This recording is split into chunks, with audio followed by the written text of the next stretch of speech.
Hey guys and gals, this is ooh, pardon me, Nerd Space back again. Sorry about that, guys. Want to give a quick shout out to Mortis Media that's playing in the background. I feel like listening to scary stories while you sleep. Sometimes I do. I would give Mortis Media a try. Um, Pretty good stories. Um, I'm back with another part. Finishing up these guys. I haven't put them on yet, but I figured I'd finish everything up first because I haven't even finished the bodies. But I'm here to do it.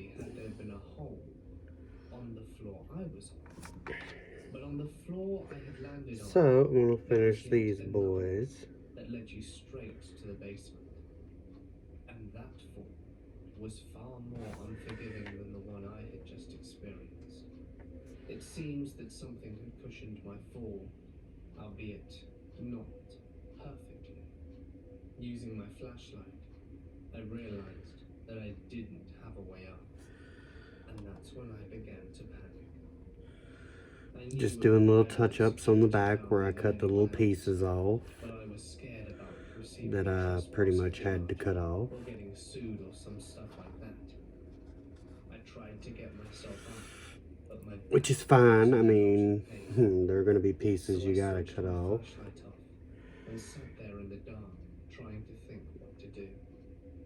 I didn't want to drain my precious battery, as I knew that once it had exhausted, Whoops. I was pretty much screwed. He went flying, y'all. I contemplated trying to Jazza, jump down. it's you hard to hold on to, My legs buddy. hurt, but my back even more so. Would my body be able to sustain it? Moreover, would I be able to find an exit from the basement? Or is it going to be sealed off? Because if it is, Let I'm him going to be in dry. a worse position than I am in now. I looked around one more time, if there was any exit at all. But this was While that happens, I'm gonna go ahead and trim this one down. in the ground, and there was nothing I could do to escape it. But then I had a redeeming thought. My cell phone. I'm not sure why I didn't think of it sooner, but I pulled it out of my pocket and tried bashing in numbers. But alas, 911 wouldn't work, as there was no signal here. Just my luck.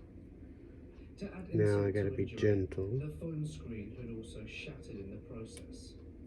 That wasn't that much of a pain, as I needed a new one anyway. So there in the dark I sat, alone and terrified. Okay. I was there for 24 hours. My phone screen left me that much information. I tried yelling out for help, but no one came. Nobody was around. And of course, most people don't do urbex during the day. Here we are. Black. Patrol. So there I sat, in pain and in agony. It's in moments like these when you think, what if no one finds me? What if I'm left here for the rest of my life? I may just become a skeleton, this bad boy. and people will find my corpse years later. Hmm. These are sombering and Here we harrowing are. thoughts, but it's the truth. What if something like that does happen? I was very much afraid, and almost psyching myself up for the thought that I could very well die here. Okay. Fortunately for me, that didn't happen. Someone else had come urban exploring, and I started screaming very loudly when I heard footsteps. I didn't know they were urban exploring at the time, but when I heard footfalls in the distance, as this place was huge and echoey and sound travels far, did I start screaming for help. It was two guys. They looked quite muscular and well prepared. They found me within minutes. and went back to their truck to get a rope, which they so conveniently had. The guy came down with his buddy holding him. As I was sitting most of the time, I didn't realize that the drop wasn't actually all that bad. I don't think I'd have been able to get out by myself, but it was comforting to know that it wasn't too hard to make an escape with some assistance. They helped me out and asked if I could drive. And after walking around for a bit, did I realize that I think I'd be okay. I thanked them profusely, Ooh, and one of no. the guys asked me for my number, Fur brown. which I gave to him without question. I got back in my Drop. car and I drove home. Or It was two. Sunday night. And You I never had know when you might spent need a little more. almost 24 hours, if not more, in that crappy facility. Since that day, I have never gone urban exploring again. Those fleeting moments Ooh. in my life where I was sure I was going to die are the reason I stay away. And try and encourage other people to be more careful when doing it. Be wary. And if you're going to go, take equipment, take safety precautions, and take friends. You never know how dangerous it is, especially when not paying attention to your surroundings. Now I got this really nice white paint remover. I mean, it doesn't remove, it's not a white paint remover. The remover itself is white. Not in the sense you'd normally think, but in the sense that I didn't really know how the world worked and how scary it could be. I attribute this story and a few other scary things that happened in the past year to me growing up and realizing how the world really works. Get I rid was of some of roaming that. with two other girls Dip in my again. room, both who were a year older Try than this me, again.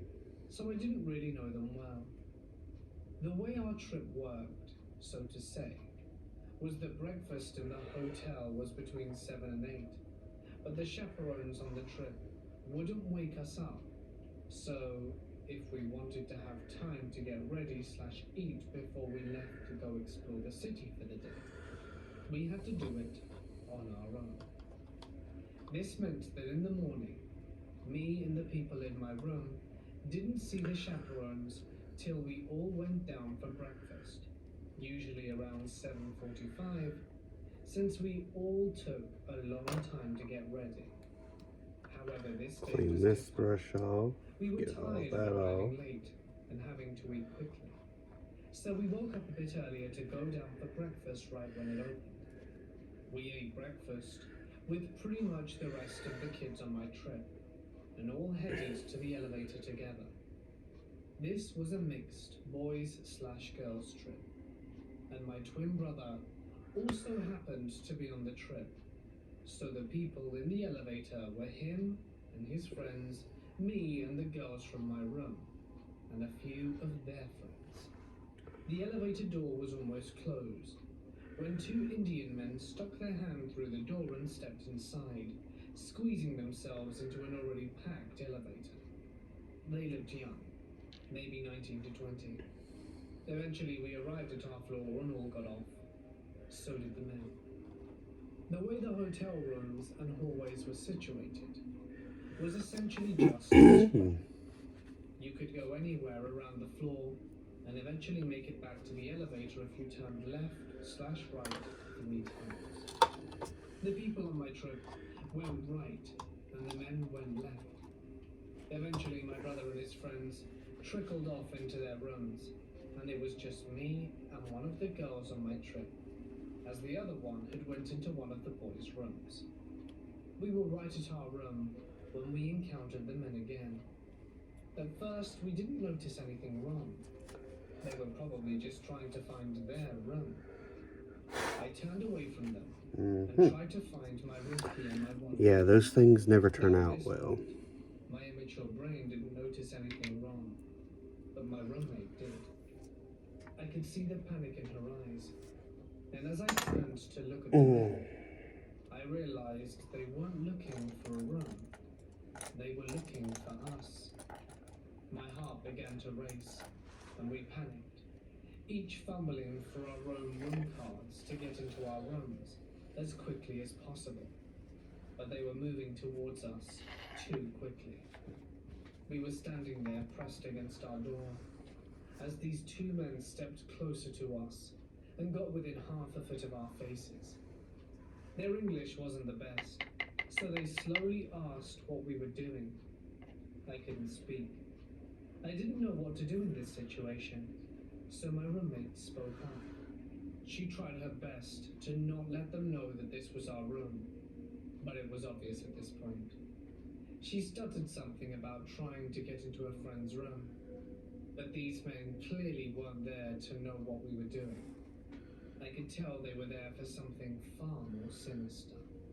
One of the men continued to stare at me and eye me up and down, while the other got really close to my roommate and asked for her number. She stood up taller and quickly said, "No, I'm sorry, you can't."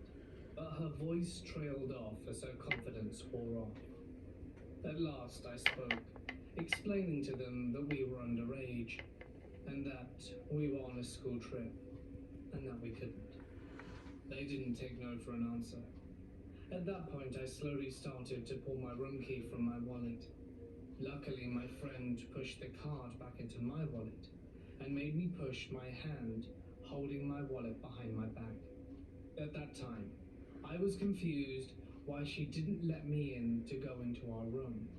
But now I realized she had more intuition about these men than I did. She knew that if we opened our room door, with them right there, they'd likely force themselves in there with us, and who knows what would happen. Eventually they backed off enough where we felt we could escape from them. She grabbed my wrist and pulled me along the hallway as we sprinted towards the elevator. Along the way we ran into my brother and one of his friends. We quickly explained to them what happened, and they sprinted with us to the elevators. Once we were there, quickly pressing the elevator buttons to get downstairs to where our chaperones were, and we encountered the men again. I clutched onto my brother's arms, and my roommate did the same with my brother's friend's arm. They just stood on the other side of the hallway staring at us, and quickly walking towards us. It looked like they were pretending to be just normal hotel patrons in front of the boys, but we knew that they weren't just normal patrons. They were creepy, and we weren't risking it. Finally, the elevator door opened, and I didn't think I've ever pressed the closed door button so fast. Right as the men got there, the doors closed. We thought our ordeal was over, but it wasn't. There were multiple elevators in the hotel. My brother, his friend, my roommate, and me had just gotten to the breakfast hall where most of our group/chaperones were when we realized the men were there too. They had followed us. They started off staying across the room from us, but were getting closer. We left the room and went back up to our rooms. Once there, my roommate and I were panicking. They knew where our room was. They knew our floor. They could find us at any time, and we didn't know what they could do. Our panic was cut short when the phone rang in our room. At this hotel, you could call other people's rooms, and we thought it was one of the boys playing a joke. We were wrong. When we picked up the phone, it was just heavy breathing and quiet laughing. We hung up after about 20 seconds. I called my brother and his friends and asked them to meet us outside our room. They walked us to the elevators and back down the stairs. On the way, we told them about the phone call. My brother's friend took responsibility for it. My roommate believed him, but I didn't. I knew they wouldn't freak us out like that.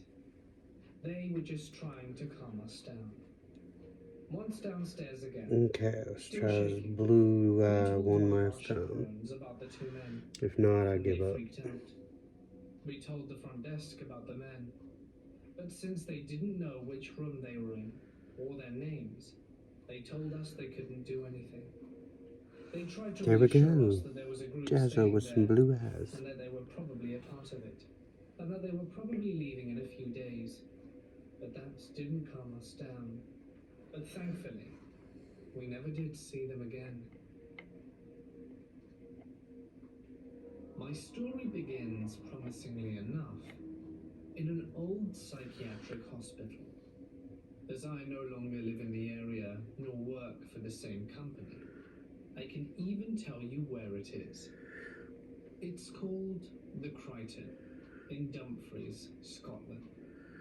The hospital is made up of a complex of buildings built in the 1870s. Now, you may have a mental image of such a place, but I can assure you, it's nothing like you might imagine. Beautiful buildings set in manicured parklands. It even has an imposing church built at its heart. The signs of its history are there, if you know where to look. The imposing staircase with its beautiful wrought iron guardrails may look pretty, but they're there for a purpose. To stop anyone throwing themselves 40 feet to certain death on the intricately tiled floor below. Hidden rooms that have never seen daylight. The people who work there probably aren't even aware of these hidden rooms. For you, Jazza. As I say, you just need to know where to look. My job was Not sure what security color I guard. want to do it though. Each night I would drive slowly around the complex for an hour at a time. There are plenty of places someone with ill intent could hide, and it's just me. A 5'2" female, armed with only a torch. Prior to me starting, the company had been through 2 guards that hadn't mentioned the fact that they were afraid of the dark, but it never bothered me. It never occurred to me to feel unsafe. Part of my job was to deal with alarm clocks. Luckily, I haven't been through a whole lot of the These were paint, usually thankfully. caused by drafts, moths, So, flapping curtains, and don't mind my vacancies. LGBT table. I would be asked, "Ever get Oh, scared going into those old buildings alone?" Well, no, never. It just didn't occur to me to be scared of things that might go bump in the night. It was one of those beautiful midwinter nights just before Christmas. The frost bit. The moon was so bright that it cast shadows around the buildings. And if I went to the furthest end of the complex, where there were no lights, the stars. I think the stars are what I miss the most. Too much light pollution where I live now. But I remember tilting my head back and seeing the constellations and the faint haze of the Milky Way.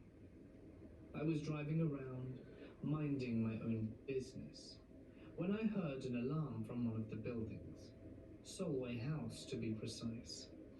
It's one of the oldest buildings on the complex, and the only one that looks rather dark and foreboding. These days it's used as art studios and practice rooms for budding musicians. It's not unknown for alarms to go off, so I parked up and got the keys out of the back of my van. This would be easy. There was an obvious reason for the alarm. The art class had left the external door wide open. I shut off the alarm and got out my paperwork. As I started to write, I became aware of a loud banging from one of the upper floors. My first thought was that someone was still there. My second thought is that it's 3 o'clock. It's -4 outside, and even in this art studio. Who's gonna break in? An insomniac art critic? Even so, I had to check. So up the stairs I went. I couldn't tell where the banging had come from as it had stopped. I checked each of the rooms, and no one was there, of course. All was deathly quiet. So I went back downstairs to continue with my paperwork. The banging started again, louder. It sounded as if furniture was being thrown around. Could there be a window open? Banging in the wind? Nice try. okay, let There this wasn't a breath dry. of wind.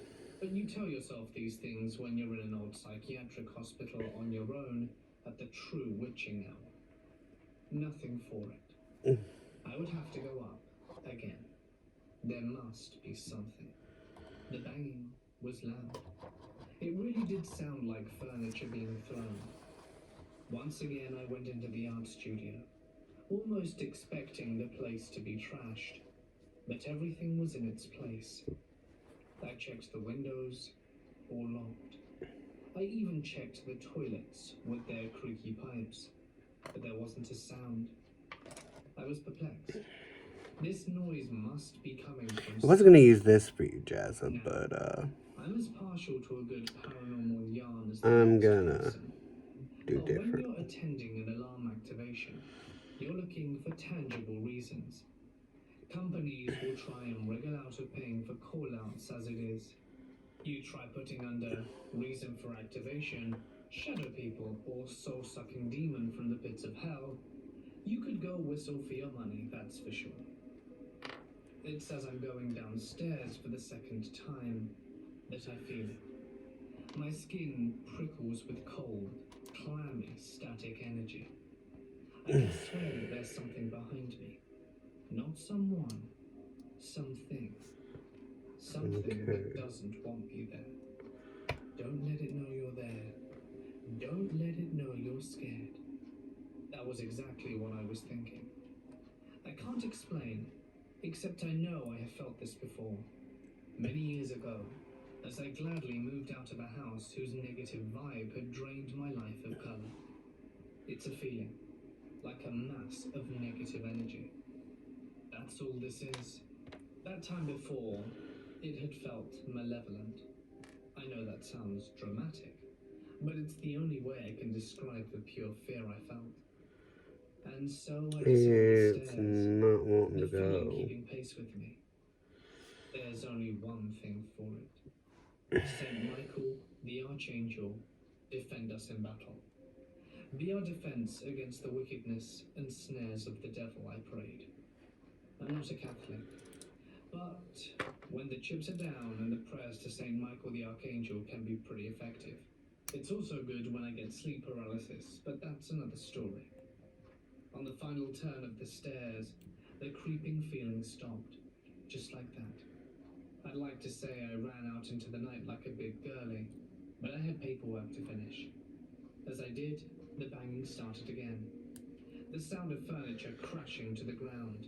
See if we I finished can't my weasel paperwork, one of these. went to the bottom of the stairs, and shouted, And "I I'm have no bleeding time for again. your nonsense. I'm going now, so you can knock yourself I out." keep getting told. And that was it. I left. Use Later protective on, back in the office, gloves. I said to one They're of not my gonna buddies, help. "Weird thing. I was at an alarm at Solway House." He stopped me. "Ghosts? Oh, aye. Solway House is haunted as. That's where they used to cremate the bodies where patients died. So there you have it. I will say one thing for the ghosts of Solway House. At least they have taste. At least they're haunting a rather beautiful, if foreboding, building. We also had a ghost in our office. Our uninspiring 1950s concrete box of an office. A ghost with no ambition.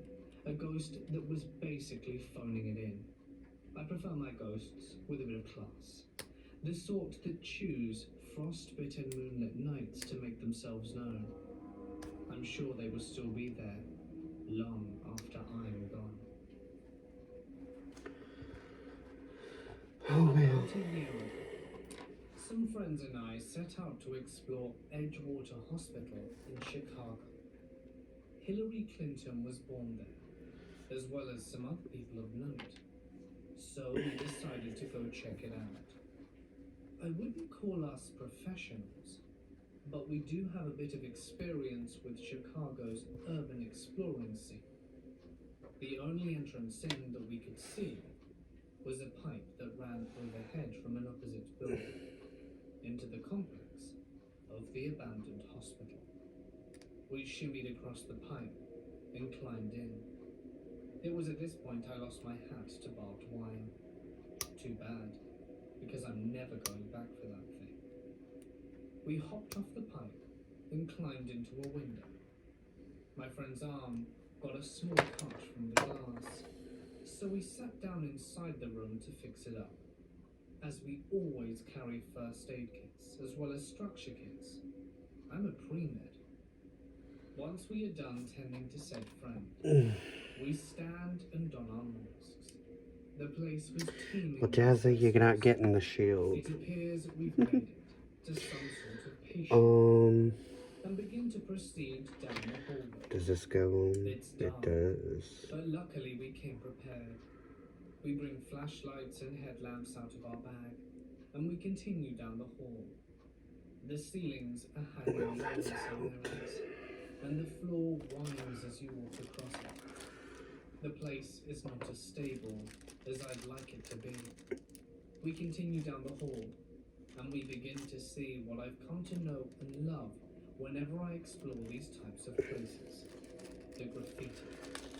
I don't do it myself, but seeing the usual do not pass or warning enter at your own risk, or even the occasional genitalia spray painted on the wall, makes me feel at home. I love urban exploring. I'm in my element here. When we come to a nurse's station which is covered in files, some of them read deceased. We move our flashlights to the rooms surrounding the station, where we see curtains drawn, covering rooms that have long since been empty. Okay. I see one of the curtains Drop a begin glue. to drift, but I assume it's a draft. It's freezing, despite it being midsummer, and we continue down the hall pushing through time, our boots crushing building matter and what seems like thousands of files. Eventually we arrive at a staircase, and we opt to go down. Big mistake. As we descend, I begin to get this weird feeling in the pit of my stomach. My friends and I have a rule that if someone gets a bad vibe and wants to dip, they can. However, out of excitement, I tried to ignore it. This stairway ends in the morgue. At first, we didn't realize that it was a pitch-black room, and it smelled awful. I would opt to stand next to a garbage can on a hot summer's day than to smell what I smelled there again. Of course, there were probably no bodies in there, seeing as how they cleared the place out of stuff, but the smell still lingered. We move our flashlights into the room. This is where shit goes wrong. The minute our beams of light meet the room, we all tense up, and I can hear a friend we need more silver. under his breath. The room was covered in blood, or so we thought. We later found out it was rust. But hey, it's a morgue. It's dark. Adrenaline running. The opposite wall is lined with rust-covered cabinets, and the side walls have large tubs. We poke around for a bit. Meanwhile, I can sense everyone is on high alert. I myself had begun to sweat profusely and feel an odd feeling in my stomach, the very same from earlier. I just keep getting bad vibes, and I ask my friends if we can leave. I'm cut off by a vigorous rattle. Our beams of light all turn to one side of the morgue, where a large tub with an overhanging faucet is. I swear to this day that I've never been more terrified in my life. The faucet had began to rattle profusely. My friends and I book it back up the stairs to where we started. Apparently this caused a lot of noise as on-site security caught up to us and told us to get out of there or that he'd call the police. On our way out, the dude seems to relax, and we start asking him questions about the place. Apparently, all of those files from earlier are a point of controversy. We all file out, and he tells us the usual "don't come back or else" bullshit. Except, at the end, he makes a point of telling us that a kid died on the roof tagging a transformer. That had subsequently exploded. Whether or not this is a lie, I don't know. I just know I get bad vibes from Edgewater Hospital. Okay. This happened 3 years ago. I dipped in the Back when wrong I was color, in y'all. 9th grade, 14 years old at the time, me and several classmates were on a school trip to a nearby city, which was a 5-hour trip from home. We were accompanied by 2 teachers from our school, and we were going to stay there for 3 nights, specifically in a hotel. Our purpose for going there was to attend a regional invention contest and exhibition, which was only held once every 2 years. Our hotel wasn't a very big one. It only had 2 floors. Right next to the hotel was a 7-Eleven, which is a convenience store, and a short walk from there is the school where the exhibition is held. As the total kids that we were restless in that city, especially the 7-Eleven, which we didn't have back in our small town. We would often hang out there on our free time, and the fact that it was open 24 hours meant we could go whenever we wanted. One night, me and 2 close friends of mine and 4 other classmates decided to have a midnight snack at that very same 7-Eleven. It was around 10 p.m. and most of the stores in the city had already closed. There were very few people walking around, and we were probably the only kids walking around at that time. Our teachers warned us about going out late at night, but I guess we were too stubborn to listen. The 7-Eleven It's usually was how it empty, goes, right, y'all? besides from one small man, Always probably in too his fucking 20s, stubborn. who was manning the cash register. Yes, I said a bad We each word. brought a Sorry. small snack for ourselves and had a chat with each other for a few minutes. The street outside was still empty, and so was the store. While I was looking through the sweets and chocolate aisle, I overheard a masculine voice near the tables where my classmates were sitting.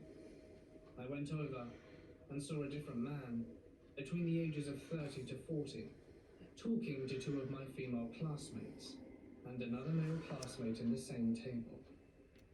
He was fairly large, wore a green t-shirt and khaki pants. He also had a tattoo on his right arm, but unfortunately, I couldn't remember what the tattoo looked like. He introduced himself as Bob Leo. I'm pretty sure that was made up. And told my classmates that he was a musician, and tried to sing a few lyrics from the Bob Marley song, No Woman, No Cry, which was clearly off tune. I stood behind one aisle, occasionally glancing over and quietly listening to their conversation. My classmates tried to talk back, but the sound of their voice hinted that they were feeling uncomfortable. Meanwhile, my male classmates stood close by. Some of them tried to talk to Bob Leo in order to give my classmates time to slip past him. By then, I was already holding my phone, getting ready to call our teachers. But then Bob Leo called out to me and my friends, asking us to take as many soft serve ice creams as we wanted from the store, as we were getting treated by his friends, pointing outside to the 2 other men sitting outside the store staring at us. We slowly went over to the cashier, and he handed us 3 ice creams. As he handed me the last ice cream, he whispered to me, telling me to leave immediately, along with my classmates, as he will try and distract them. I gave the ice creams to my other classmates, and I looked over and saw one of my friends talking to the men outside. Apparently, he was the closest to the exit, and when he tried to leave, he was stopped by the 2 men. I couldn't hear what they were talking about at the time, and I told my other classmates what the cashier had told me, and he told the rest. While Bob was still talking, one of my male classmates went over to the female one and invited her to leave, acting like her boyfriend. Another did the same to my other female classmate. I opened my phone and acted like I'd received a text message from our teacher, telling us to return to our hotel room. Bob tried to stall us, this time more assertive, but we were already on our way out. As I walked out, I grabbed my friend by the shoulder and told him we were leaving. The two men also tried stopping us, grabbing my friend by the hand, but he slid past. They said that they were teachers of the school that we were attending the exhibition at. But when I asked about the event, they couldn't answer. As we were walking down the path, one of them yelled something in their native tongue, which translates to in English, "Damn, we almost got them." We left in a hurry, with my female classmates shaking. When we got back, the girls started sobbing, and we talked to them about it. I asked my friends what he and the two men were talking about, but he told me it was just nonsense and lies. We told our teachers what happened, and they spoke to the police about it. The next day, we weren't allowed to leave at night anymore. We never got to thank the cashier before we went home, but we left him a small token of our appreciation. As for poor Leo and his creepy friends, let's not meet. That's why you don't let your kids go out at night, people. I work the night shift. Too many sex offenders out there. City in Oklahoma. We have a Walmart and a small college about 10 minutes away. So it's not tiny or anything. It's small enough that there's usually no reason to be creeped out about anyone you encounter here. So here I am, getting my laptop situated for the next 8 boring hours, 11 p.m. to 7 a.m. And this 60 to 65-year-old lanky guy comes in and he says he's the new employee and that I'm supposed to train him tonight.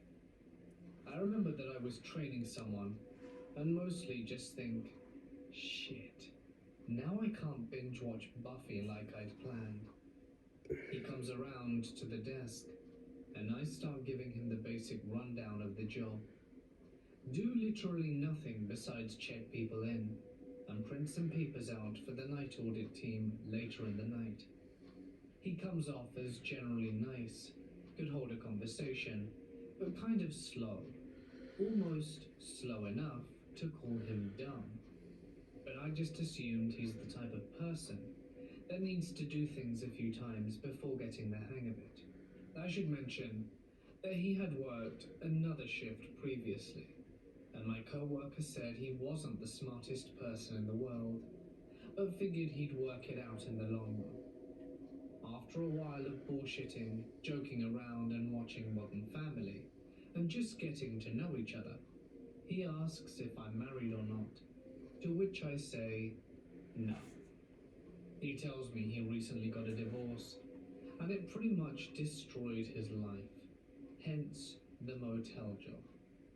Around 2:30, he tells me he forgot his heart medication, and asks if he can run home to get it, about a 5 to 10 minute drive away.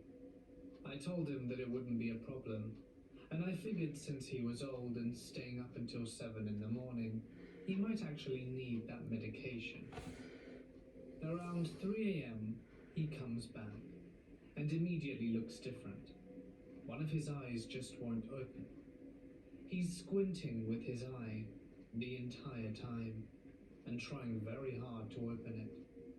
The first thing he asks was, "You got any rooms?" I think he's joking, so I try to laugh off his extremely unfunny joke. He comes around and sits next to me, and we decide to watch another episode of Modern Family. Shortly into the episode, he starts talking about sex, and asking me weird questions like, "Do you have sex? Regularly?" At this point, I should give you a little description of myself. I'm a 23-year-old ginger, chubby, gay guy. I'm pretty much one of the least attractive people you could ask for. Needless to say, I wasn't expecting what came next. "With whom do you have sex?" he asked. My usual rule when someone asks me about my sexuality is to just be honest. But it being Hicktown and all, and trying to be discreet, I say, with friends. He then asked if I were gay, but I said no. He kept going on about sex, and then tells me he likes guys. To which I reply, and still with no red flags popping up in my head, oh, hey, me too. At this point, he's noticeably acting strange. Textbook drunk behavior, like slouching, and just freezing in that position for an extended period of time, losing focus, and looking like he just needs to take a nap. Again, no red flags pop up because I think he's just having some sort of reaction to his medicine. I ask him if he's okay, and he says that he's not feeling well, and that he is indeed having a strange reaction to the medicine. I ask him if I should ask my managers to come pick him up, but he refuses. That's when I realize this shit's not right. But still, I want to just get through the shift, and we can get help in the morning. A few minutes later, I look over and he makes eye contact with me, and gives me a little nod as if to say, come here. I look back at my computer, and when I turn my head, he's just a little closer, and reaches his hand out, and then literally asks, you wanna? I'm just like, no, sorry, I can't do that at work. He shuts up for a second, and then asks, why don't you? I perk up. What? You could flash me your ass or something. I'm still not fully recognizing here that this needs to stop. And I just flat out tell him, no, you're clearly screwed on something. Let's just make it through the night, and we'll figure this out in the morning. He responds by rolling his chair over, then touches my friggin' thigh. I pull away with a little laugh and say something like, look man, I don't want to call the manager, but I will. Stop. He looks a little shaken up and rolls back over, and about a minute later he does it again. Only this time, it was like he was trying to be sneaky about it. I stand up and tell him that I have to pee. In truth, I went to the back storage area, locked the door and called my manager, and told him the situation. Obviously, he says something to the effect of, oh shit, call the police. I'm not a physical specimen by any means, but I wasn't physically intimidated him by one bit. I think that's what made me so lax about it. So I called the police and they said they'd be right over, although they sounded super confused. I made my way back out to the desk to check on him, and he's gone.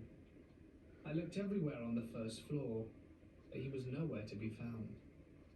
Then I looked outside the glass door. In the dark, I couldn't tell who it was, but someone was on all fours in the parking lot. I walked out to find him weeping and holding his broken glasses, and there was a huge blood spatter right in front of him. I don't know exactly how it happened, but I assumed he simply slipped or passed out and fell flat on his face on the concrete. His face was all bloodied up, and he clearly couldn't function. So I helped him up, walked him to the couch in the lobby, cleaned him off with a wet rag, and sat him down. He kept asking me for a room, but after a few times, I said, sure, I'll get you a room in a few minutes. The cops showed up about 5 minutes later, questioned him and took him to jail for the night. They didn't tell me much, but from what I could gather, they had apparently had to deal with this guy multiple times, and he clearly had some issues. And then it was over. I told all of my friends, family, and co-workers the next day, and they all seemed really sketched out. But to me, it was just some creepy old gay dude. He lived in denial for so long that something snapped, and he didn't know how to live with himself. I never felt threatened during the night. It was just a profoundly weird experience. Of course, had I been a girl or smaller guy, I might have freaked out a little bit harder. My cousin and I once found a makeshift wooden cross sticking out of the ground. We were creeped out, but wrote it off as just something a kid made and stuck in the ground for laughs. Eventually, they began construction in that area, and no corpse was found that we were aware of. Anyway, normally, we wouldn't go into the houses that they were building nearby because we figured it probably wasn't safe. We were kids though, and eventually curiosity got the better of us, and we went in. It was in the early stages of construction, so basically just a house frame and foundation. We hung around there for a bit and realized there was nothing fun about half-built houses, so we headed home. After about 2 hours we got back, and we hear silence. We look out and see that there's a fire truck heading into the woods. The fire department made sure no one went into the woods, and there was a small crowd of neighbors formed by the entrance. We asked around for a bit, and one of the firemen told us that a house had burnt down. Turns out, it was the same one that we were in not 3 hours ago. A couple of days later on the local news, there was a story about a serial arsonist who was protesting the construction in the woods by burning down houses. I work as a nurse in a home for the elderly. That's why you don't I've protest been like a doing this job for moron. about 12 years now, and over time, death becomes something normal. As hard as it sounds, I'm kind of used to it. It's not nice, but it's part of the job. At least certain I've things, never felt anyway. scared or uncomfortable to be around a dead body. After 6 years, I was tired of working in the casualty unit of the local hospital and changed over to my current position of night shift. Now, And the I have darkness no problem isn't with a problem for protesting, me but either. certain things you just shouldn't protest. That changed. Last summer, one of the residents died. I never liked that I man. mean, especially He a was a drunk, construction, unless quite it's something abusive against super his wife, important, who was also a former resident. like an endangered When habitat. he moved in, he even had a dog, and often refused to feed the poor thing and kicked it until we took it away from him. To be honest, I was glad he was gone. At the time, I worked with someone who was a pain in the neck sometimes, and I faked to be really busy during the night, but was actually watching YouTube on a different floor. The whole time I had that eerie feeling that someone was behind me, but I thought it was just me, until I heard a loud noise in the hallway behind me. I turned around and saw one of the big laundry cards lying on the floor, with one of the little wheels still spinning. These things are quite heavy, and normally they can't just flip around, but some kind of extrusion kicked in, and I never really thought about it. I just picked up the card and moved on with my shift, but I had enough of being alone and joined my co-worker. Nothing else happened that night. The next day, another co-worker of mine, who was my best friend, began acting strange. Everyone was quite nervous and clingy. Most people at my workspace don't like me that much, and some even ignore me. But somehow Much we better. spent some nice time together this evening, and they looked like they didn't want to be alone for some reason. Eventually, we managed to get the evening shift out of the house, and my friend Marie and I prepared some nice coffee and a good talk. It began slowly, with some quiet noises, like someone was knocking on a wall or door. At first, we ignored it because it soon became so frequent, we had to investigate the noise. We walked around the whole building, but it seemed like the noise was switching around. We heard it in a room on the first floor. But while we approached it, it suddenly seemed to be on the second floor and so on. At this stage, we joked about rats in the walls, trying to calm us down, but we both knew this wasn't a normal night.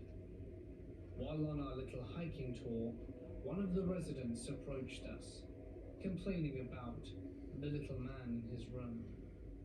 This was a common thing in a home. We have a lot of people with dementia, and they wander around sometimes, but we both knew the usual suspects were sleeping. As you can guess, the room was empty. The man had a nightmare, and that's it. But over the next hours, people called us because of a little man in their rooms. We got really scared. We even grabbed a kitchen knife and carried it around for safety. And at 1 a.m. the noise changed. We heard footsteps quite clearly, and Marie freaked out a bit. Even now I refused to accept something paranormal was going on, and approached the noise, but I think this made it even worse. The steps became louder and more pronounced, until they stopped, only to start somewhere else. It sounded violent in some way, like someone rushes at you in anger. We heard more and more noises, loud banging, steps, and even doors opening. We even found doors open we definitely closed, and lights turned on that were off when we left the room. We were pretty close to call the police a few times, but who would believe a story like this? Somehow we got our shift done, and we told everything we experienced during the night shift to the morning shift. Strangely, no one laughed at us. It turned out they had experienced the same thing the day before. Hmm. I drove home. Looking good, looking good. She called our boss. I'm not gonna weather a whole lot of them though. The entire morning shift refused to work. They'd heard the noise too, and most horrified, they washed one of the residents shortly after and found a foot-shaped mark on her chest, like someone had stepped on it with force.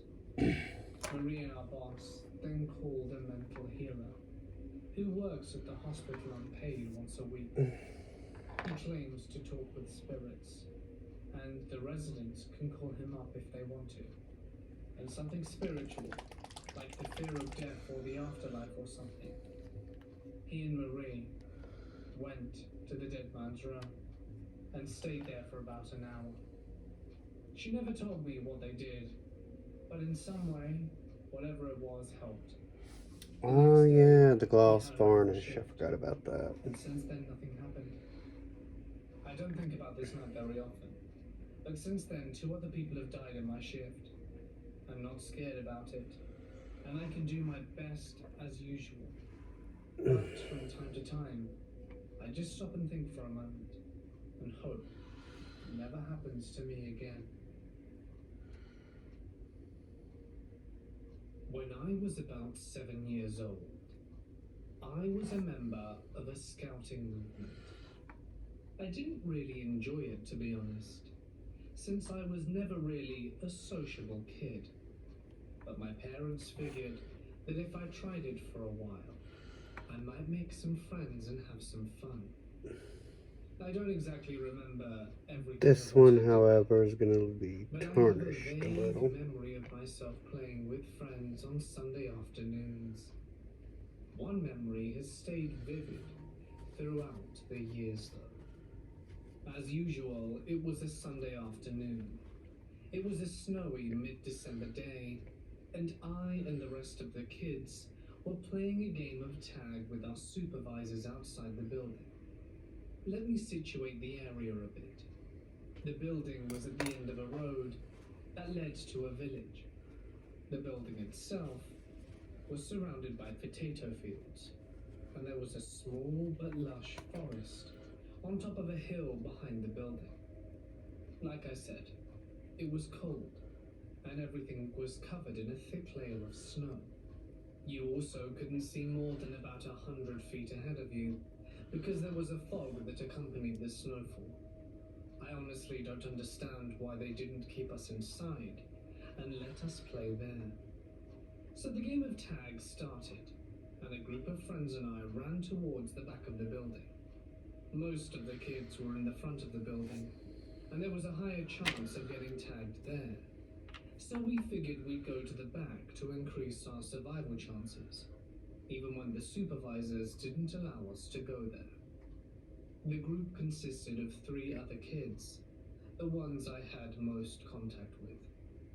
When we all arrived at the back of the building, we quietly stood behind the wall so that supervisor nor kid alike could know that we were there. I recall closing my eyes and faintly hearing the kids screaming in the background. The building was pretty long, so I figured we must have been around 82 feet away from the rest. While one of my friends was checking to see if no one was coming our way, I was talking to the other 2 of the group. However, we weren't talking for long, as quickly after that, we heard the sound of a branch snapping coming from the small woods in front of us. Between us and the woods was about 32 feet of grassland covered in snow, and we were still little kids, so we were expecting some wild animal to run towards us. But one of the kids brushed it off and told us to focus on the game. When I looked back at the tree line about 10 seconds later, there was a man next to one of the thin birch trees with his left hand placed on the tree. I remember that the man was wearing a black coat and a pair of jeans. He was bald, and it was hard to make out his facial features. At first I screamed, and the other kids asked me what was wrong. I pointed my finger at the man that was standing next to the tree. They all screamed too, but our screams must not have been loud, because no supervisor came rushing towards us. The man kept standing at the tree, not moving an inch. One of the kids stated that we should hurry back to the rest of the group as fast as possible. My heart was racing, and I could barely move. Just like in one of those dreams in which you want to run away from something, but you can't. As I kept staring at the man, it looked as if skin had grown over his eyes, and his mouth looked wider than what is considered normal. Then out of bloody nowhere, the man slowly starts walking towards us. I remember that I somehow had the courage to scream at it. It didn't say anything back. We certainly didn't want to wait for the man to reach us either. So we ran to the front of the building where the rest of the group was. Once we reached the rest of the kids, one of the kids in the group ran inside to the senior supervisor. I turned around to look at it again, but when I did, the man was gone. All I saw was the tree line and our footsteps in the snow. Sometime later, 3 supervisors, including the senior supervisor, went to look behind the building. They came back saying they didn't see anything, and that it was all right. We got a warning because we cheated, and they told our parents about the incident. Ever since, I think about it once in a while, and I wonder who or what it was, and what would have happened if I'd have stayed there frozen in fear in the snow behind the building. After the incident, I think it's no surprise that I quit the Scout movement. My boyfriend and I were exploring an abandoned winemaker's mansion in Portugal. It was a very beautiful, possibly 100-year-old villa on the banks of the River Douro, crumbling hard, swallowed by vines and other types of vegetation, and surrounded by palm trees. It's a stunning place, but man, did it raise some spooky questions. My boyfriend and I found it last year and spent a good chunk of the day exploring it. We went back this summer. The vines and wild grasses and whatnot had really taken over. We almost couldn't find it again. We had to wade through shoulder-high grass and ferns, very prehistoric looking. First off, before you even get to the house, you have to make your way through some serious wild grass and vines.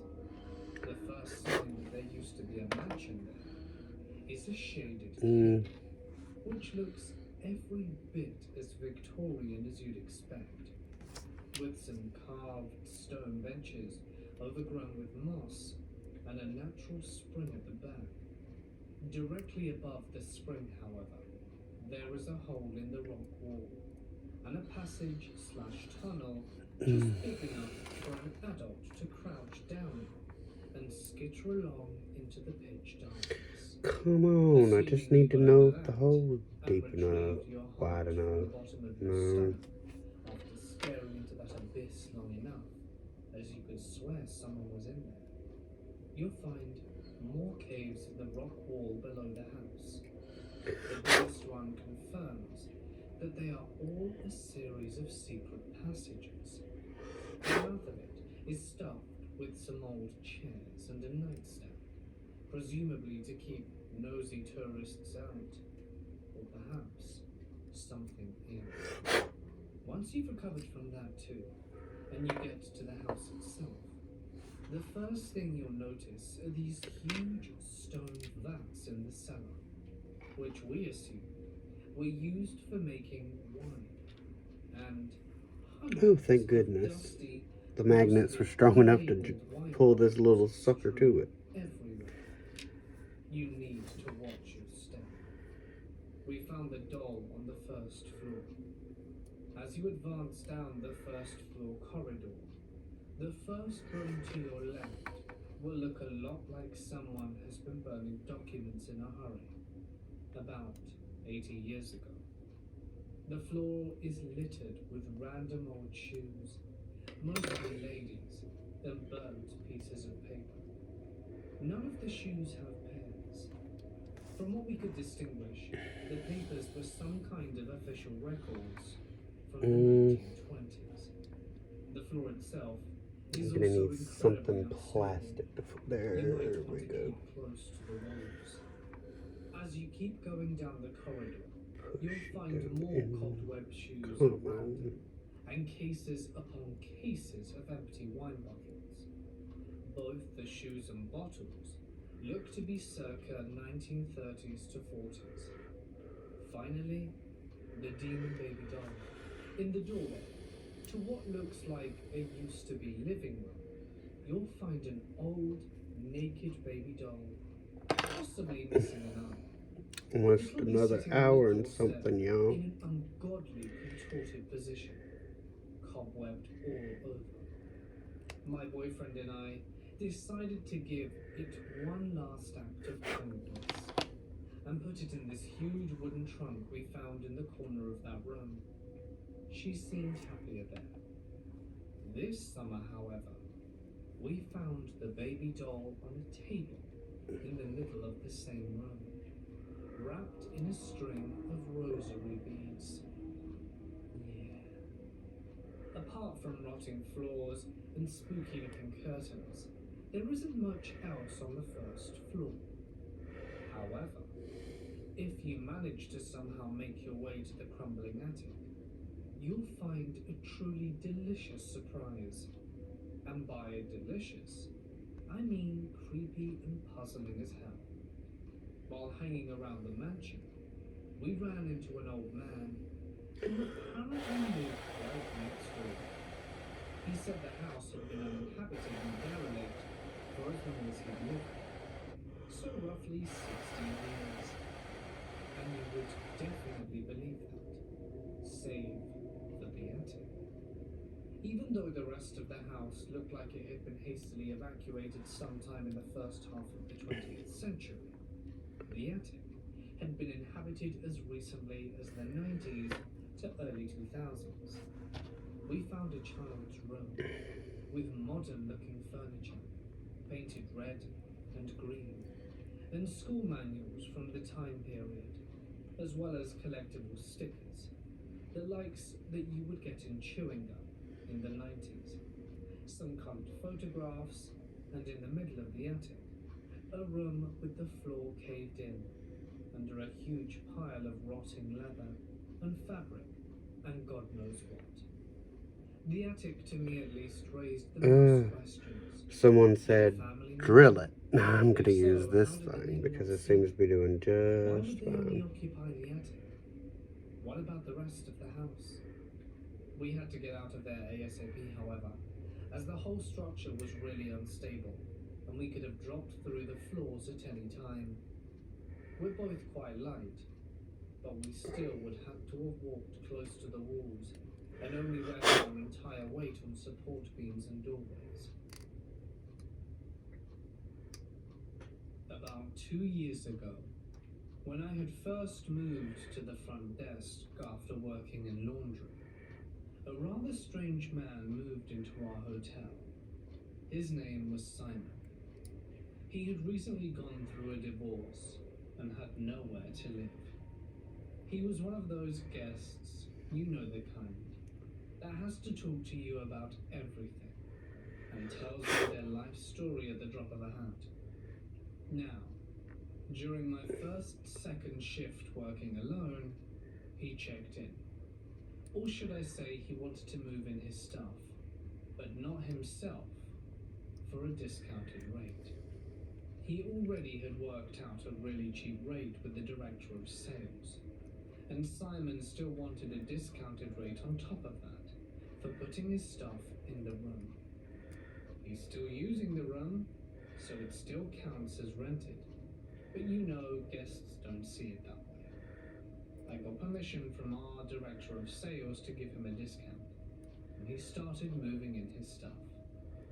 He needed help with everything, and I was the only staff member on property, so of course I had to help him. He thanked me for my help, but instead of giving me a tip or anything, he gives me a flashlight with his failed business name on it. Great, thank you so much, Simon. Now, back then I used to only work first shift, so I'd always see Simon downstairs for breakfast.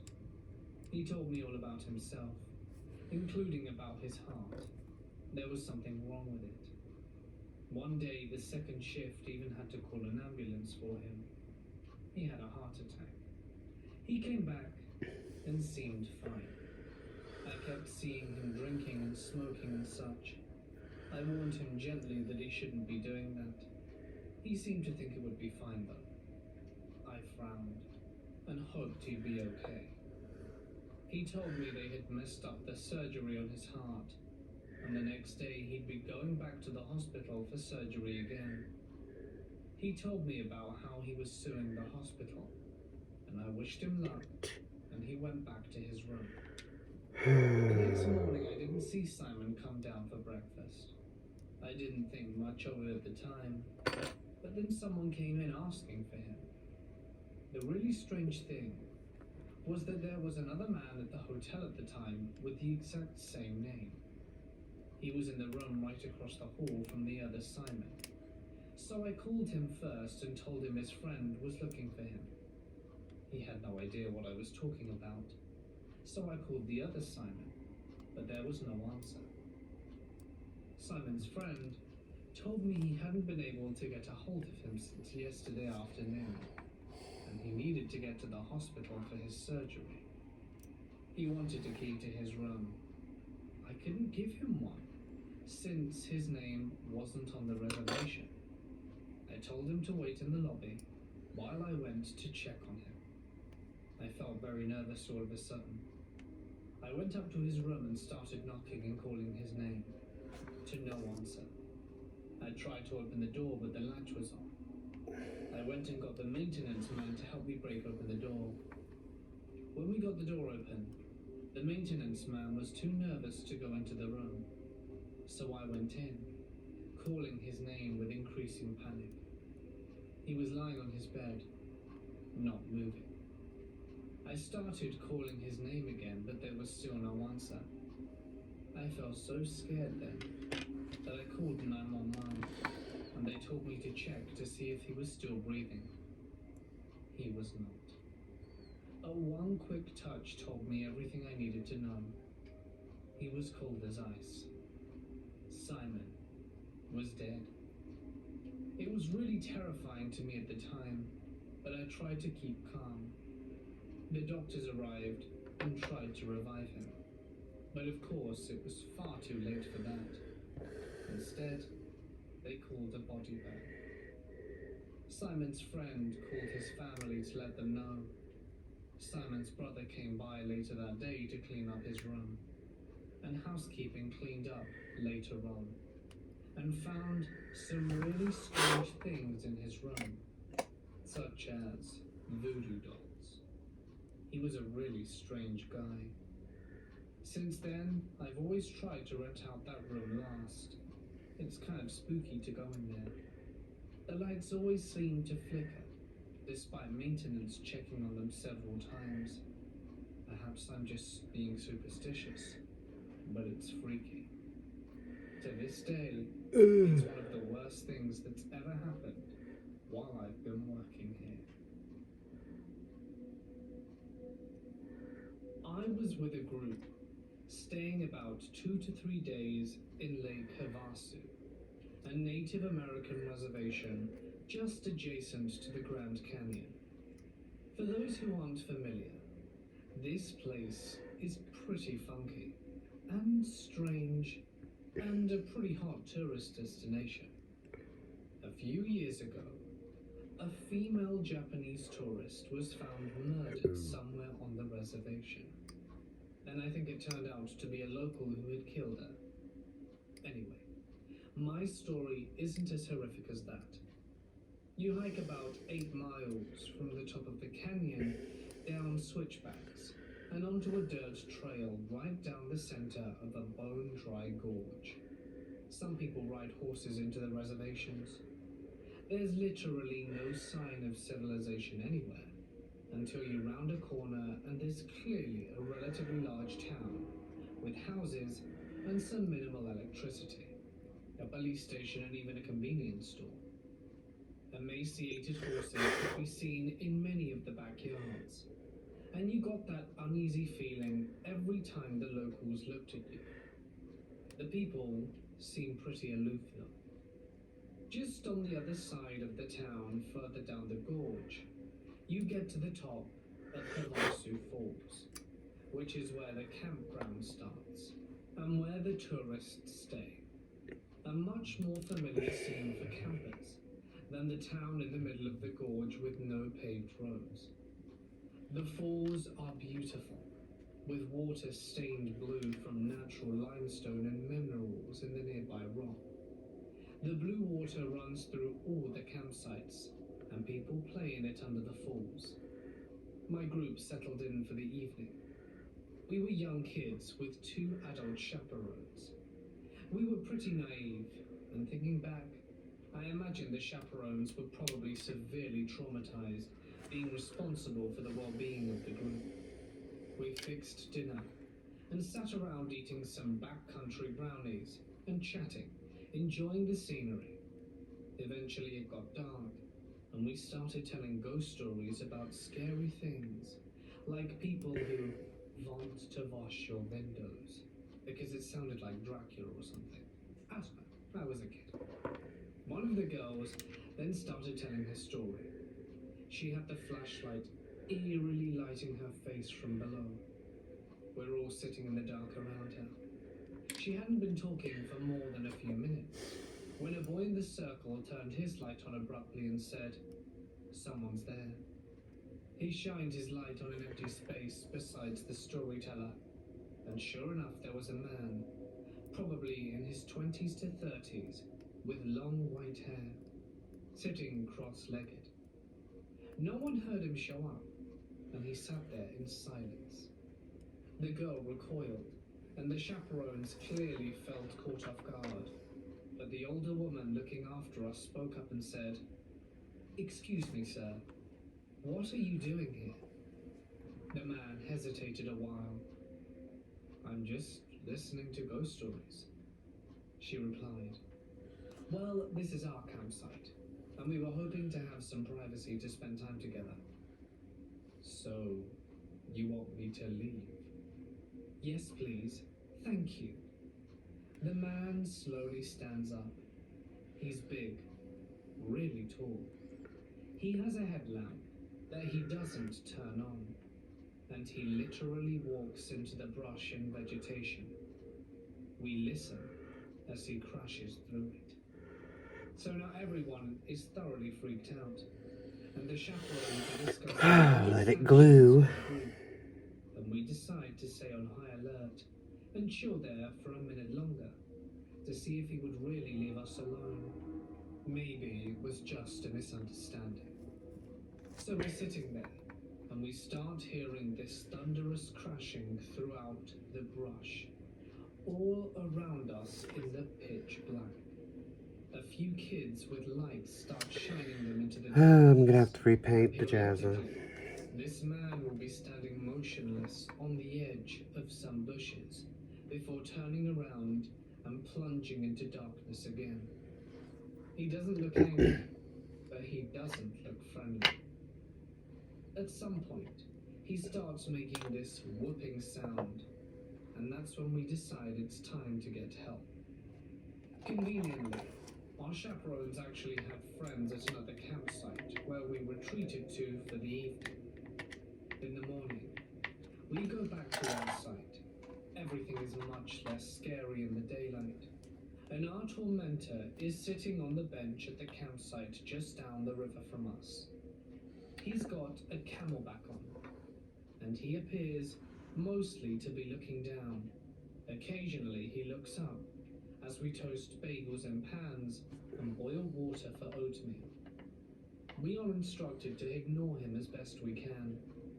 After all, we have a fun day under the falls to look forward to. As we get our swimming gear set up, we stand up, and so does the man. Our female chaperone was the only one left at this point, because someone had gotten bit by something in the rush to get to the next campsite the prior night. As we walk, our chaperone tells us to walk faster and faster, to where we're almost running. As we come up to some other campsites with more people, she decides that this is the moment for confrontation. She turns around a whole 180 degrees and is face to face with this guy, and she just lays into him, shouting at him about how he's watching kids, what the hell he's trying to do, and what's wrong with him, and for him to stay the hell away from us. This man is still staring down, clearly kind of shocked, but now other people are getting involved, and he's not being violent with her. She tells us to head up to the waterfalls and wait for her. She was only about 10 to 15 minutes behind us. The man showed up 45 minutes later, frolicking in the water with a big old smile on his face, on his camelback. He looked like a kid in a weird way. I almost didn't recognize him. He paid us no attention. When we asked our leader what had happened, she said they took the man, who we now know as Lee, back to his campsite where his dad was. Apparently they were on some father-son trip, but he knew that something weird had happened to his son at Lake Havasu with his old girlfriend. For some reason, Lee confused our chaperone with his ex-girlfriend and thought she was doing God only knows what, but clearly something he disapproved of. There was more to the story about the girlfriend running off with Lee's best friend. Mostly it seemed clear to the rest of us that Lee had some mental health issues that needed to be addressed.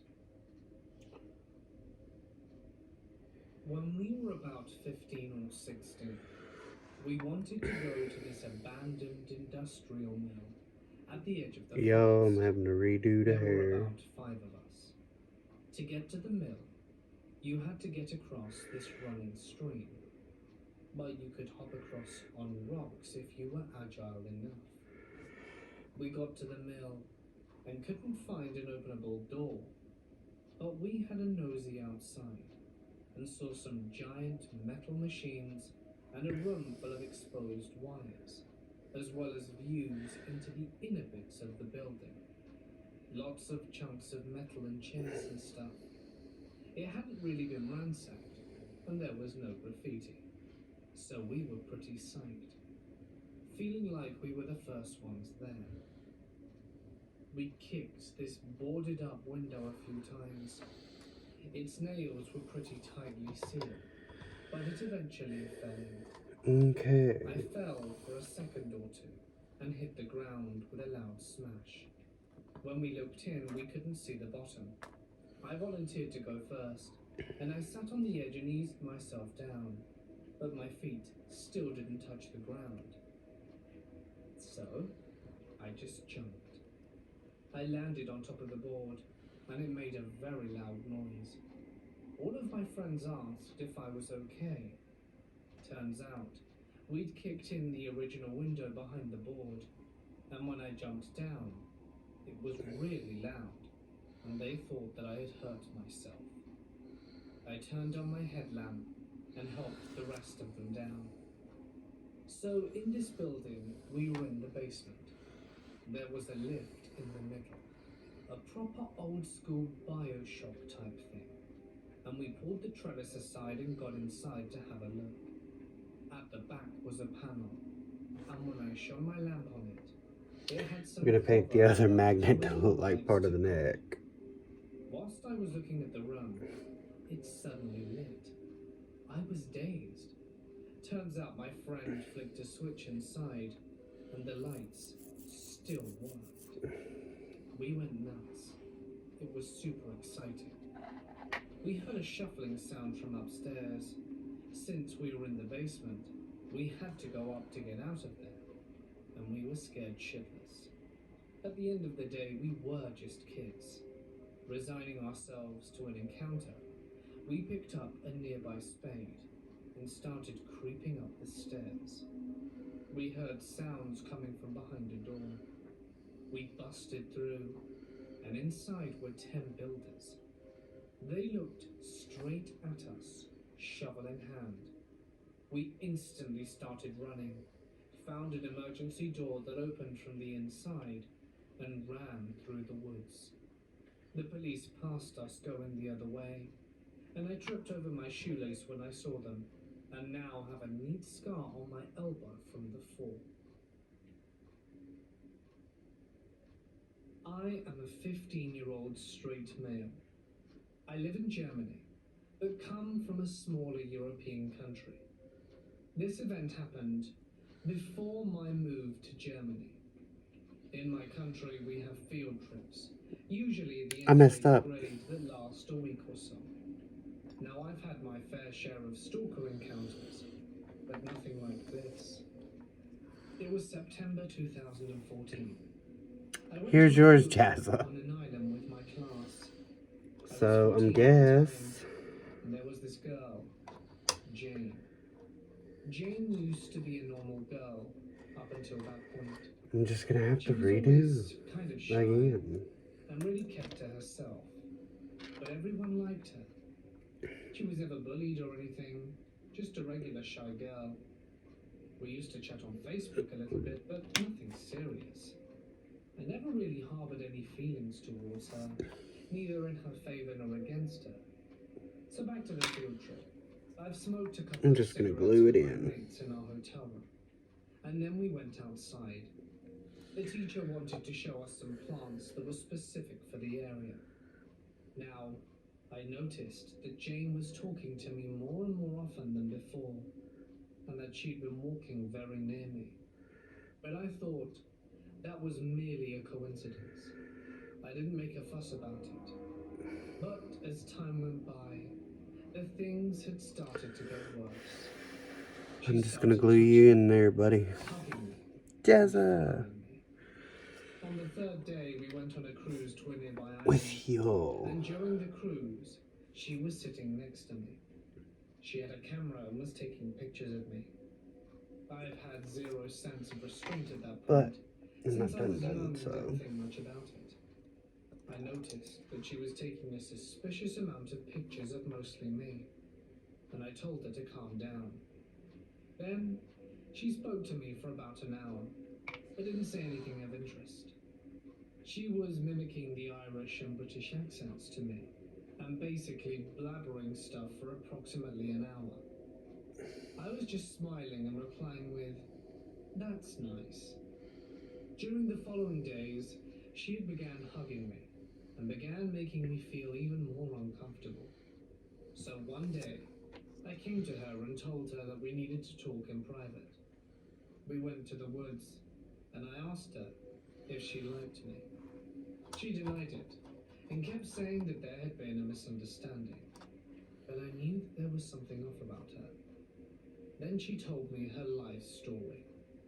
She said that her mother is a schizophrenic and that she's severely depressed about it. I felt sorry for her, but I still told her that the touching was inappropriate. During my conversation, my friends wondered where I was and organized a search party.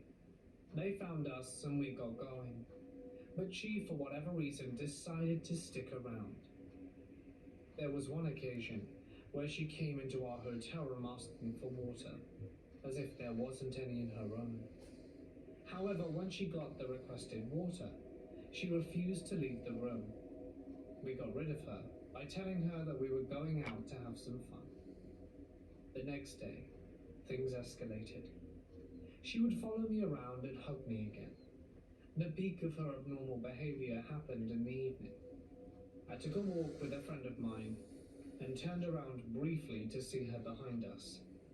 She was following us. I kid you not, I've never felt this kind of dread in my entire life.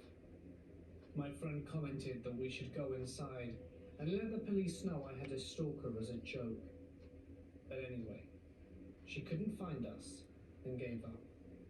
My best friend heard the story and went to her to tell her to piss off. I wasn't very happy with him because I didn't expect him to be rude to her, regardless of her actions. I'm usually not mean, but I thought that that was horrible. Now I see that no matter how cruel it was the right thing to do. I went to her room and apologized for my friend's actions. She was in her bed sobbing uncontrollably. I calmed her down and went outside. A female friend of mine, Sarah, had invited me to come into her room so that we could discuss something. I made my way to her room and saw two other girls there. We sat on the chairs in the balcony, and she told me that Jane is very depressed and had done some self-harming in the past. Amidst our conversation, I winced. I looked up and saw Jane about 50 meters away, just sitting on a rock, listening to music, staring at me. She had a solemn look in her eyes. I suddenly felt dismay and told my friends that we have a spectator. They winced too, and we decided to pry on her a little bit before backing into the bedroom. Just stay A away. little more Was silver. the last thing Sarah told me before I left. To my luck, it was the last day of our field trip, and I finally got So some y'all, this one's probably going to be Midnight close to encounters the with her 2 hour became mark. less and less Pretty because she close. was often absent from school. Later, I found out that she had overdosed on sleeping pills a couple of times, but survived all of them. There was even a rumor that she had ended up in a psychiatric institution, but I have no proof of that, so I'm not entirely sure if it's right. Anyway, the point of the story is, you can be rude to someone to prevent something like this happening to you. It may seem cruel, or might even hurt the other person, but in the end it's your life, and you have to stand up for yourself and make sure that you are happy. When I was little, my stepdad used to work the night shift at a gas station on the outskirts of Reno, Nevada. It's a nice part of town off the And highway at the end it, I might put before some you head up to the varnish. Sierra Nevadas and Lake Tahoe. The area back then was fairly new, and the Shell gas station was really nice. My stepdad never had any problems working the night shift, though he did tell me some interesting characters would come in, and he would often have regulars that he'd become friends with. My stepdad was the only one in the shop when he worked the night shift, and he was always told about the ghosts that liked to pester the other Okay. workers, like turn off the lights, open or close the bathroom doors, knock snacks off the shelves, and the like. My stepdad, being the massive skeptic as he is, Didn't believe any of these stories, and because nothing ever happened to him, he just brushed them off. Until one night, my stepdad is working on the night shift, and it's a pretty quiet night. He hasn't had many customers coming through other than for gas, and since it's a pay at the pump station, hardly anyone comes into the store. So my stepdad is playing on his phone and frequently glances up at the doors or at the security monitors to see if anyone was coming. But the station was deserted. He turns his attention back to his game when he hears the electronic sliding doors open and the sound of the bell above the door goes off. My stepdad puts down his phone and looks up to greet the customer, but he doesn't see anyone. He calls out to no answer. He glances at the security camera, but doesn't see anyone else in the shop except for him, and there are no cars at the station or the parking lot. He gets a little weirded out, since the doors have sensors, and the only time they're open is if they sense someone approaching them. But he just chalks it up to a prank, or some sort of malfunction, and resumes his name. Hello? He hears the voice, as clear as day in front of him. His head immediately snaps up to speak to the customer he clearly did not see before. But there's no one there. He's even more weirded out, but convinces himself he was either imagining things or that the sound somehow came from his phone or the radio. And then he hears the screams. He said the sound of the women screaming just came out of nowhere, and they were so loud and so chilling, he jumped and dropped his phone. My stepdad is a pretty big guy, 6'2" and a little hefty, and he doesn't normally get scared over anything. But he said the screaming terrified him so much, he couldn't really think straight. He ran out from behind the counter and checked the aisles, but no one was there. He checked the bathrooms and maintenance closet, and no one was there either. But the screams were still going, and they were deafeningly loud. So he thinks maybe there was a woman outside who was being hurt or attacked. He runs out to where he thinks the woman is screaming. There's no one there. The lot is empty. There are no people, no cars, nothing. He checks around the back of the store and does a loop, but he can't find the source of the screaming. And just as suddenly as the screaming had started, it stopped. He goes back inside and checks the security tapes to see if he's missing anything. But other than him running inside and outside of the store like an idiot, he didn't see anything else, and he's unsure of what to think. The next day, as he's leaving work and his co-worker takes over, he tells them about what happened, brushing it off as just some weird prank some little shit pulled. But the co-worker's response was very different, and even though my stepdad doesn't believe in any sort of paranormal activity, the words stuck with him. Oh, so you've heard her too?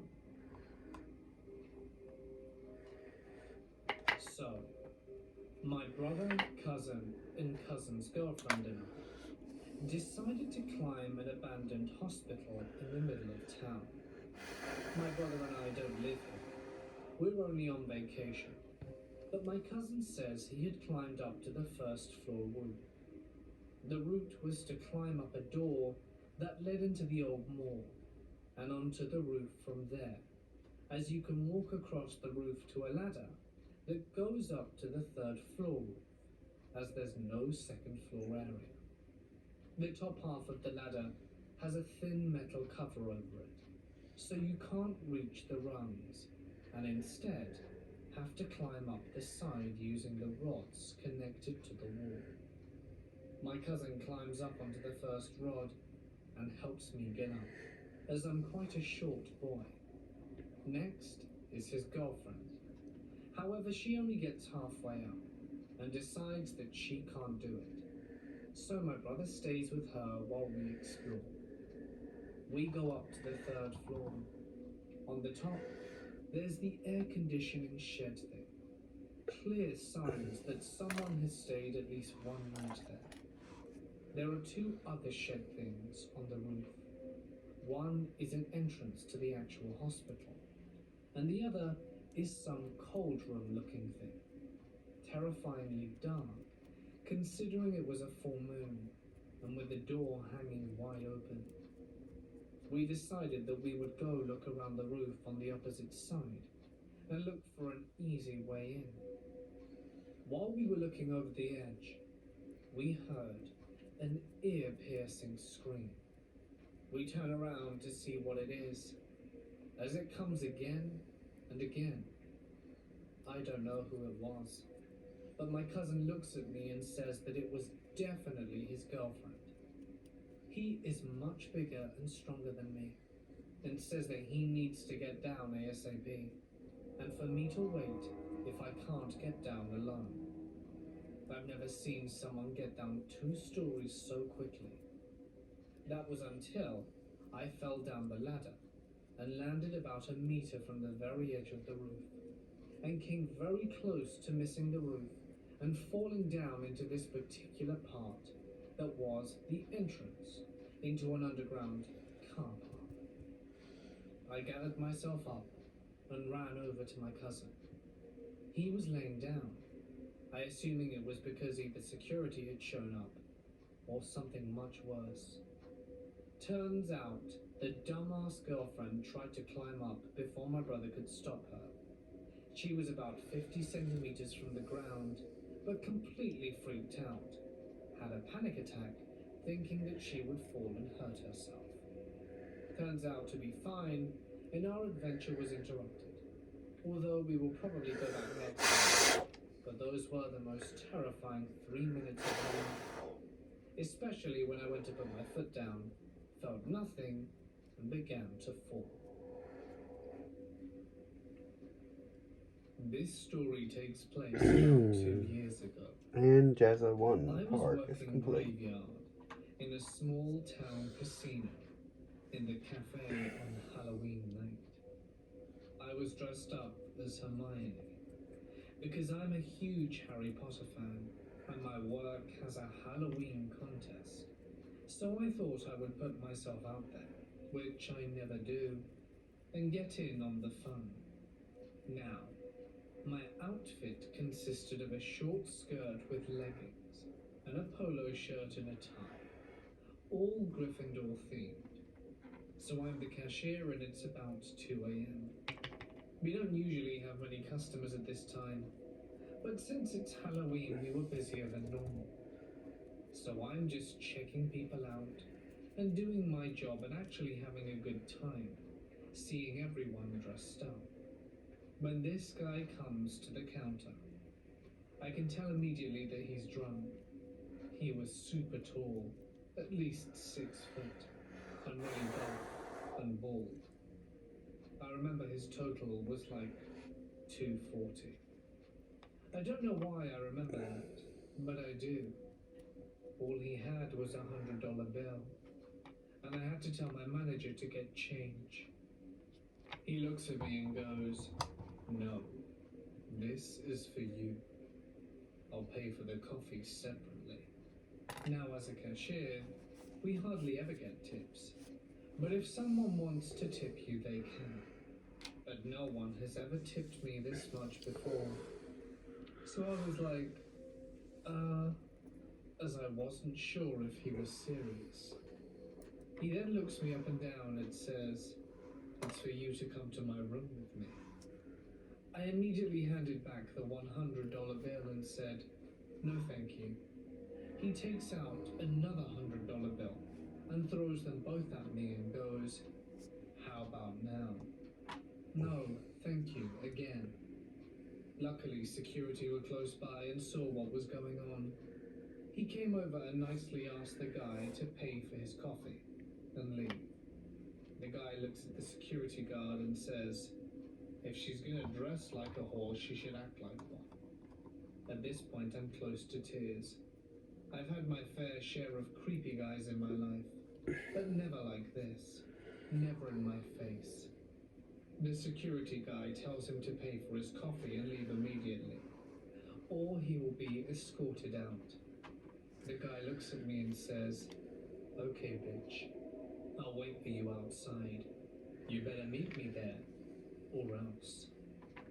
I'm just standing there not really sure what to say or do, because this guy was very intimidating. The security guy tells him that that is a threat and calls the cops. The guy goes crazy and tries to hit the security guard, but he missed, and the guy puts him by the wall and radios over for someone else to call the cops. So the creep keeps looking over at me and saying, "Why do all whores act like this? At least I would have paid you," as well as other obscene things. This all happened so quickly and escalated at such a rate that I barely had time to think. At this point, I'm crying, and my co-workers take me to the back. The cops came and arrest the guy. I guess he had punched a hole through the wall and tried to hit one of the cops. The cops took my statement, and I was allowed to leave early, and the same security guy walked me to my car. Now, the messed up thing is apparently that this guy was a huge spender at the casino, and the casino didn't even press charges or 86'd him or anything. I quit soon after. There is a really strange building on the campus of the university I attend. It's called Biosci and is split into 3 separate wings: the biology wing, the psychology wing, and the zoology wing. Okay, guys, that'll be it for now. Don't forget to smash that like and hit that thumbs up. If you haven't, I would go over and check out Mortis Media if you're enjoying what I'm listening to. I would listen with headphones, but I got the TV behind me in my living room here, so. But if you're still curious about what it is I'm making, or what the theme besides apocalypse is, leave your comments below. Let me know, and we'll get this going again. Bye, guys.